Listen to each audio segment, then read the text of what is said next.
Hey there, good morning, everybody. In this December 1st morning, if you're catching us live or today, and the day we recorded this, here are my good friend JP of Apex Counseling. Of course, I'm Jerry Hanley, Viking Performance Training, and together we're the super asymmetric habits brothers.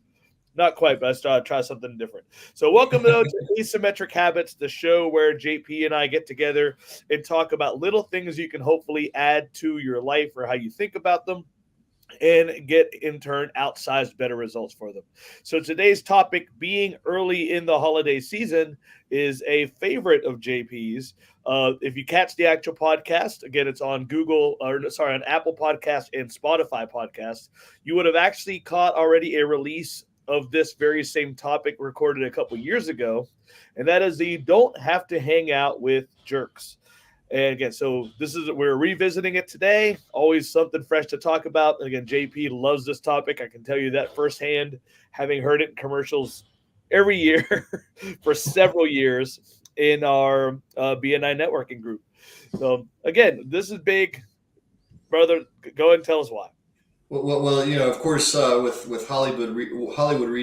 rebooting all their movies, it's time for us to do a reboot episode, right? So one of it's weird as a habit. There's a lot of these habits that we do that it can be complicated. You need like maybe some ways to build it into your life, and this one in a way is a negative habit in the sense that you're extracting something, you're removing something instead of adding. But as far as being transformative, one of the things that a lot of my clients have gotten a lot of benefit from, and especially around the holidays, Thanksgiving, Christmas, New Year's, and all of the winter holiday bunches, is the idea that maybe they're spending too much time with toxic people, which could include family members, or it can include coworkers, or who knows what. Oftentimes it's family members based on my work, but it doesn't have to be. And what a lot of people sadly do to themselves is they have a lot of scripts about who they have to be around for Christmas or for any other holiday. And they really do a number on themselves by being around people who are just bad for them to be around. Like maybe they're not terrible people overall, but it's possible to be toxic to someone without being mean to them. So a lot of people hang out with family members who are really destructive to their mental health. And so today's discussion is going to be an extended advertisement for maybe don't do that, and hopefully make a decent case where people can choose to do less of that or avoid it altogether, and do something good for themselves for the holidays. For some people, that might result in a holiday season that's the best they've had in 30 years. Who knows? Yeah, that's a great point.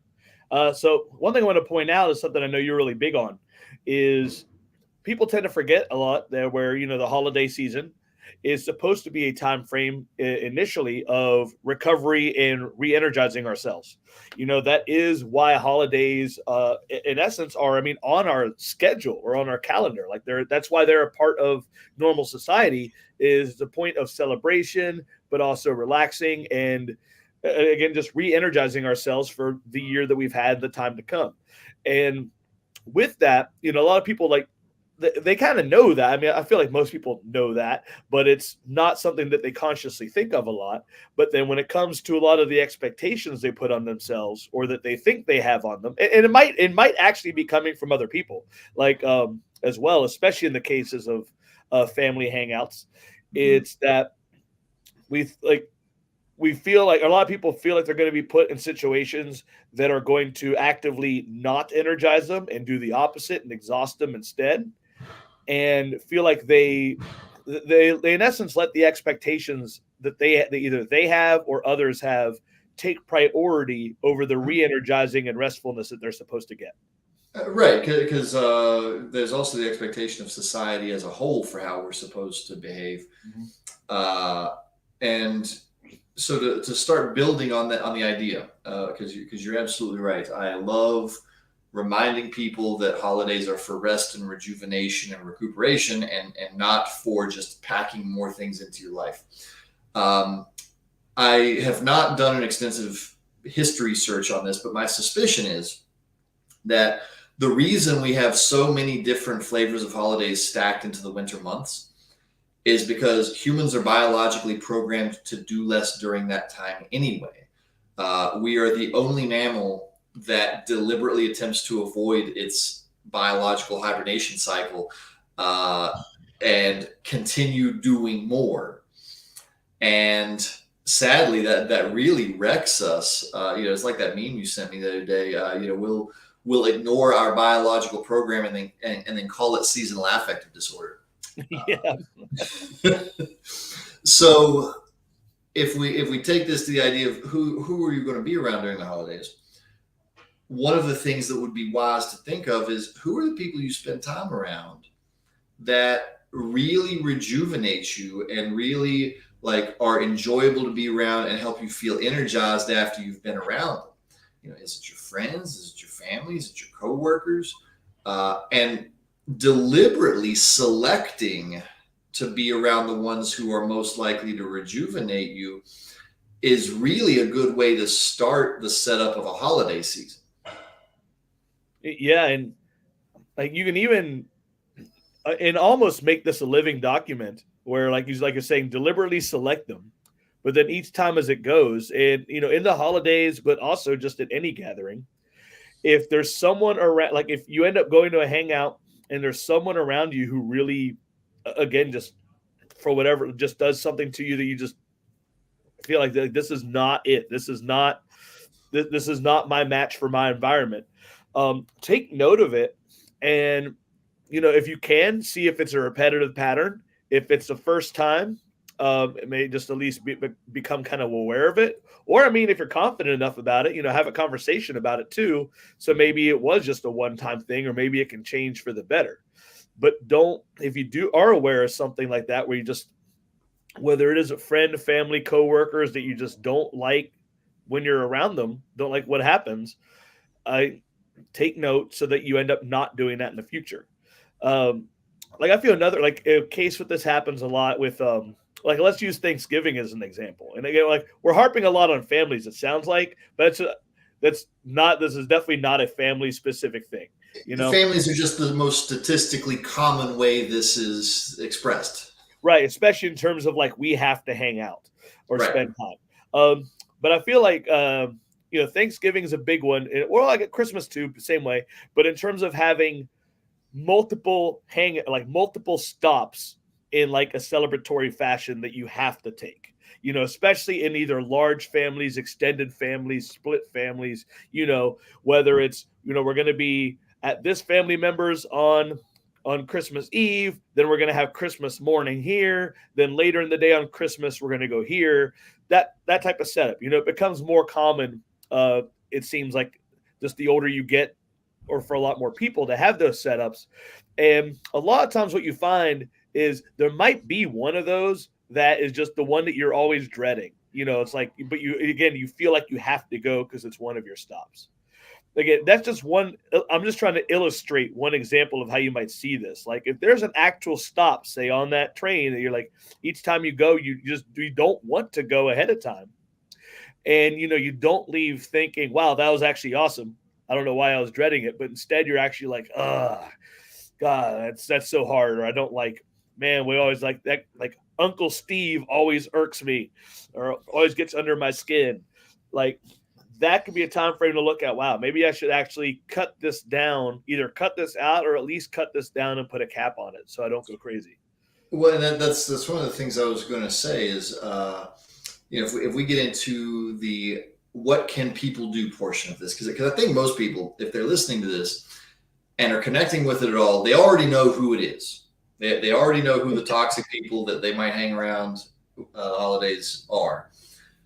And then the question becomes, what do you do about it? You actually outlined the two, really the only two sensible options. There is a third option that I discourage people from taking, but it's either reduce the amount of time you spend with toxic people, eliminate the time spent with toxic people, or the third option that I don't encourage, just keep spending as much time with them as you already are. For obvious reasons, I think that one's a less good idea. Although every once in a while you're trapped in a situation where that happens. But one of the things, let me get into the neurology of this for a second, because here's the thing a lot of people don't realize. Because, by nature of my job, I spend a lot of time helping people learn how to control their emotions. And it is perfectly possible to learn how to control your emotions and not be as angry at toxic people and not feel as sad and not feel as hurt. However, one of the things we don't talk about a lot is that it is neurologically expensive to try and control your emotions and behaviors around toxic people. So it's perfectly possible, but the longer you have to do it, the more neurologically expensive it gets, and eventually you run out of energy for it. And especially the holidays are a stressful time for a lot of people, and they're kind of stretched thin on energy as it is. It can become very difficult to actually be able to continue to control your emotions around toxic, hurtful people. So what most people sadly think in their heads is that they are somehow weak or deficient or fragile for not being able to continue to maintain some hold on their emotions and not be hurt by this stuff. But that's only part of the story. Part of the story is that the neurology required for that is a resource that eventually runs out. Mm-hmm. So that's why time limitedness with toxic people becomes one of the main strategies, because you just can't overspend that resource without consequence. It just won't work. Yep.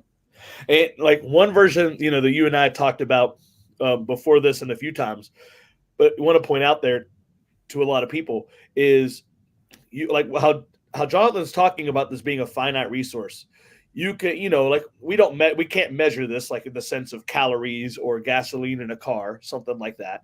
But if you notice in with these situations and relationships, a lot of time there is an energy bar to it. I mean, I'm an old school video game nerd, so that's an easy one for me to think about. Everyone envisions the Street Fighter immediately. Exactly. And everybody has relationships that they're okay and they're great for a while, but they just eventually end up bickering, fighting, arguing, getting tired of each other, but they never start that way. Like I said, like almost everybody has relationships like that, where it's like always like, yeah, we're good, but then after a little while, we start arguing again, we start fighting again. He starts like dad starts telling me about what he thinks I should be doing with my life, or mom wonders this, or again, Uncle Steve. I don't have an Uncle Steve, by the way. But like I said, like we see that, and again, we're very aware of those things already happening there. And so, I mean, a lot of times that's basically giving us a little like cheat sheet for potential answers. Again, like if you know that you're okay with Uncle Steve for X amount of time, almost every time until you guys start arguing. I mean, like you were saying, just cut them, just try to like cap the time frame before that moment happens. So like Mm-hmm. keep the good and then go ahead and slough off when data in essence shows you that it usually starts to turn sour. Yeah. Now, part of what we're talking about is in an ideal world where it's relatively easy to decide for yourself what to do. Now, a lot of people are going to be in married or committed relationship situations Ooh. where the toxic person is important to their partner. Ooh, okay. I didn't think about this at all. Yeah, yeah, and this is when this becomes difficult. Like if we're just an individual person, we kind of decide who the hell we spend time with. That's a little bit on easy mode in a certain respect. But when you have to figure out what to do about multiple persons, uh, it becomes a little more difficult, because you sometimes have to have really hard conversations, because you might have a committed partner that the person that's toxic to you is important to them. You might have people that are important for you to see. My made up toxic person is going to be Cousin Eddie from National Lampoons. You might have to pay the price of hanging out with Cousin Eddie to see your favorite sister or something. So one of the things that I often encourage people to do is figure out, is this a problem that can be solved with a conversation with with the people that are important to you, or is this something where you're going to have to pay a price for staying away from toxic people? And then this is when this becomes hard, because you have to figure out what's the better price to pay. If I skip my love partner's family gathering just because I really do not like any of those people, am I going to pay a huge price for the next month with my love partner? And is that price worth the skip? When people are considering this, it doesn't, in a way, I almost think it doesn't matter which thing you choose. I think what's important is that you actually carefully go through trying to decide which is better. Because what most people do, and the reason it becomes more toxic, is they just assume they have to do the thing. And that psychologically, anything that's a have to comes from a position of powerlessness. Powerlessness is always psychologically destructive. I cannot think of an exception to that rule. So when you're having to go through, if you're listening to this and you're in the position I'm describing where it's more complicated, even if you end up with the same behavior, actually work through the real cost benefit of it, because at least then you're making a choice. At least then you're not coming from a position of have to, and you're like, okay, yeah, I'm going to choose to be around these few people I hate because I would rather have this result where my love partner's not mad at me than the result where I then have to put up with them being angry with me for a month or more. I can tolerate Cousin Eddie for 4 hours or 24 hours or 36 hours. Does that make good sense the way I'm describing that? Yeah, no, yeah, I'm definitely understanding it. And I mean, the most important part definitely is to think like the comparison as to what it's going to be like now versus what it might be like in the next month or whatever in the case of your love partner. So a huge part that I hadn't considered at all. So, Yeah. But it's very, very important with that. Which is good, because apparently you like your wife's family enough that never even occurred to you this would be an issue. Exactly. It's great. So what are what in those situations, or like whether it involves love partner or just anybody's partner's another relationship, etc. But if you are in that situation where you decide that you should go, that it's in your best interest or the overall best interest to go and hang out with people you normally don't get along with that well, what are some ways to try to basically improve upon it, or maybe even make it a better time than the usual just try to stick it out? Yeah, so that's a really good question, because a lot of people do exactly that. They just try and power through it. Right. And I thinking about how you mentioned, the powerlessness part being the worst part, like what is in essence like something people can kind of grab onto and then try to make it a better experience. Hey, who knows? Like maybe they even luck out and make the whole thing better and all that. But if nothing else, at least make it better for themselves. Well, a lot of it will be much more micro avoidance. So like the macro avoidance would be just don't go. Micro avoidance would be, okay, I'm going to be there. Cousin Eddie is going to be a problem. How do I stay away from him as much as humanly possible? Well, okay, he'll be in the living room watching football and yelling at the TV. Can I volunteer to help in the kitchen? Maybe somehow that doesn't work, but like, oh no, we ran out of cranberry sauce. Hey, do you need me to go to the store? I can go to the store and get some stuff for you. And then, a 30-minute Walmart run can be stretched into an hour and 15, hour and 30, because, who knows what happens? Maybe traffic was bad. So within it, there's going to be a lot of options to get time away, get breaks. I was joking with somebody just the other day that we used to have a socially accepted way to get breaks very often, because people would go outside for a smoke break. I'm not encouraging people to take up smoking, but it was actually a useful tool in a sense, because it lets you get away from a stressful situation for 10 minutes in a socially approved way. But if you take that same idea, how many socially approved ways are there to get away from the toxic person or people? Probably more than you're thinking of. But if you've gotten caught in that powerless thinking, it's very easy to overlook them.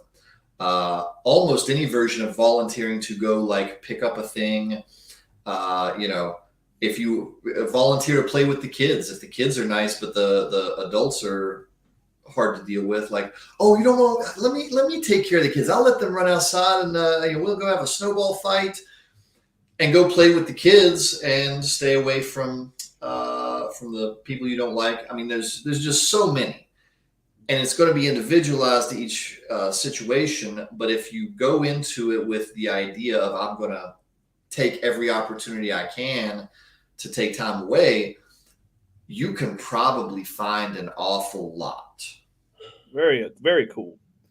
So, in the interest of covering as many angles as possible here, partially to make the experience better, also to try to minimize like any downsides or even fights that might come out.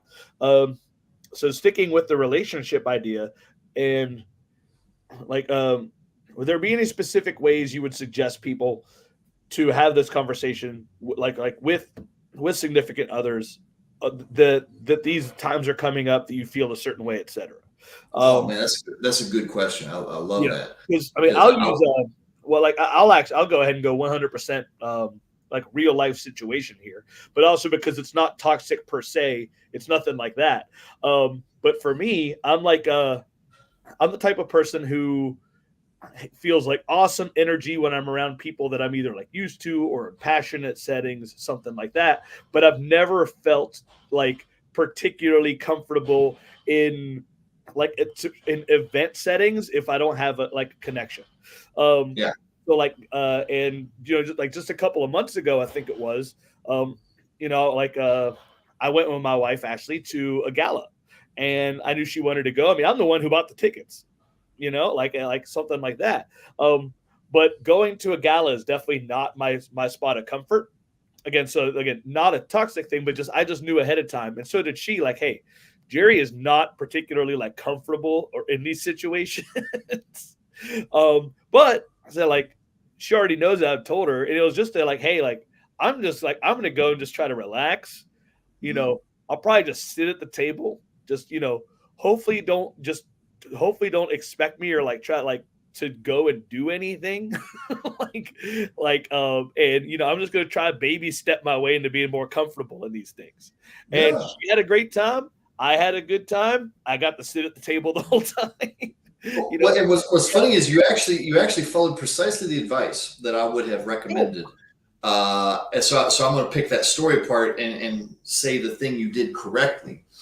Because, well, actually, first let me tell you what most people will do that is incorrect that will just lead to a fight. Which is why I'm so glad you asked this.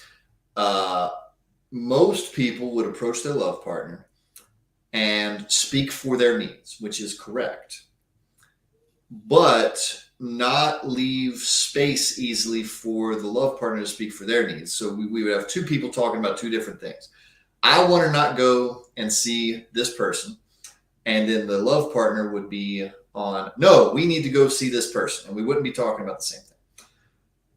What you did was you went to your love partner and you said, hey, I have a set of needs, and I know you have a set of needs. Let's talk about how we can make sure both people's needs are going to be met. And you said, hey, I might have to take breaks and just sit at the table and chill for a minute. And she was like, cool, that's your need, that's fine. And her need is to go, I assume, probably to go glad hand and like meet everybody and shake hands and kiss babies or whatever you do at galas. I'm just making up what I think it might look like. um, and so that was perfect. Y'all had a conversation about how do we both get our needs met. That's the exact formula for this conversation with a love partner. Like, okay, look, this person is toxic and destructive to me. I need to spend as little time around them as possible. I recognize you also have needs in this situation too. Let's talk about what those are, and then let's, as a unit, figure out how we're going to get both people's needs met. Now, in fairness, there are some people listening to this whose love relationship is not healthy enough to tolerate that discussion.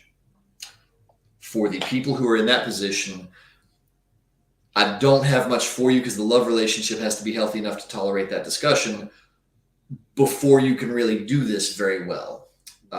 So, hopefully there's a number of people who can get something out of this, but I do have to at least speak for and recognize that there's some people who aren't in a position where that'll work very well. But for the ones who are, conversation where both people's needs are on the table, and how do we mutually agree as a couple to meet those needs. Very cool. Very good. So back to the overall topic of the hanging out and wanting to do something about that. We've been talking about a lot about just like the right now or the upcoming. Something I think you and I talked about before, like it was quite a while ago, and I mean not necessarily in one of these. It just something about this conversation sounds familiar.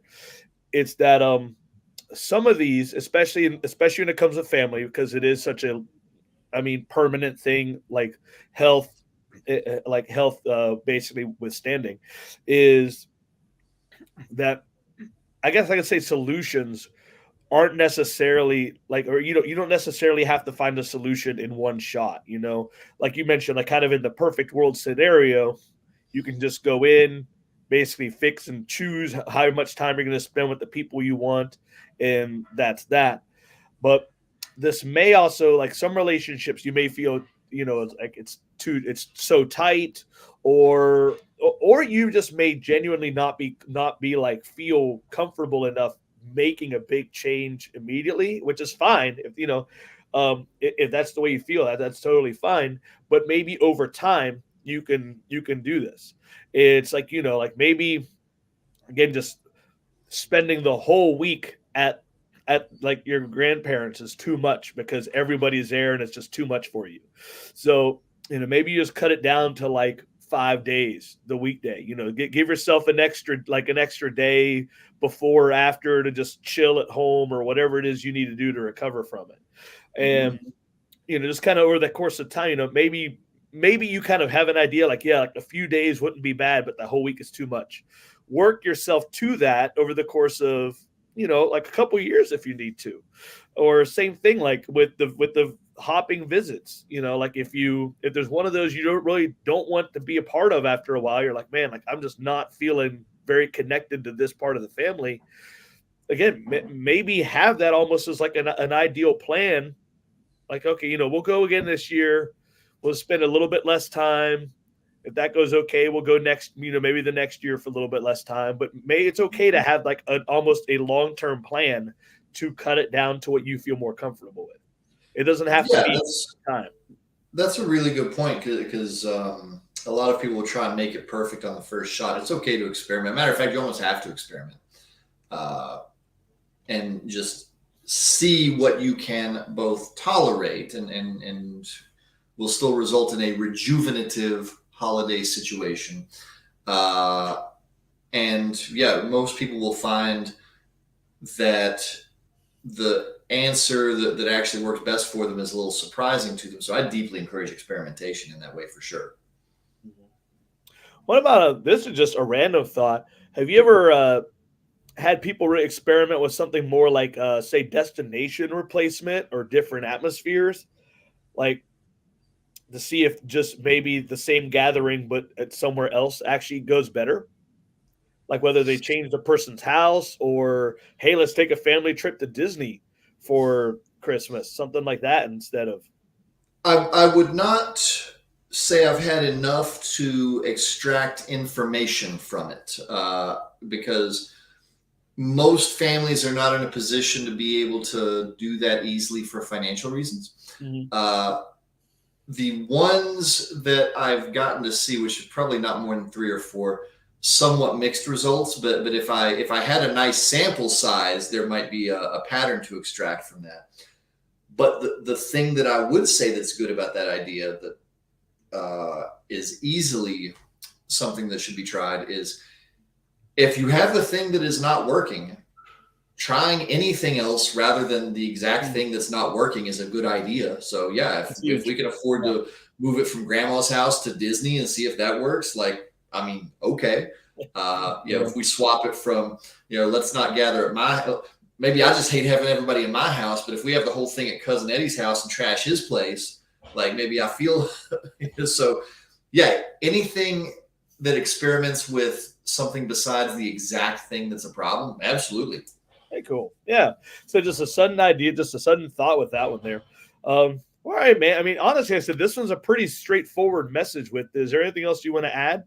Yes, and I saved this for last deliberately because I hope what we've done here is really crafted a message that gives people permission to have difficulty with certain people and gives people permission to do something about that rather than just try and tolerate it, and gives people permission to try and have a rejuvenative set of holidays instead of just powering through it and coming out of them more stressed and more drained than what they went into. So hopefully we've made a good enough case that at least some people might give themselves permission to do that. Yeah. Yep. And like you should leave the holiday season feeling like that. Like you said, is rejuvenated. And if you don't, I mean, like honestly, that's a good time period to look at it, reflect, and go, okay, what are the things that I feel good about? What are the things that didn't? And how can I basically make that better so I come out of this just feeling more refreshed and re-energized Yeah. as it goes. So, well, all right, brother. Great time as always. Hope you guys got something out of this. Again, Asymmetric Habits found in podcast form. For anybody who wants to check them out again easily, go back and check out other episodes. We're closing in on 25 published episodes, I think. So, like, it might even be this one, or we're getting close to that. So, I mean, we're getting a pretty good archive set up on that. It can be found on Spotify and Apple Podcasts in this Asymmetric Habits. Meanwhile, I hope everybody has a great holiday season, and JP and I will be here, catch you again in another week or two. Have a beautiful and restful holiday. See ya.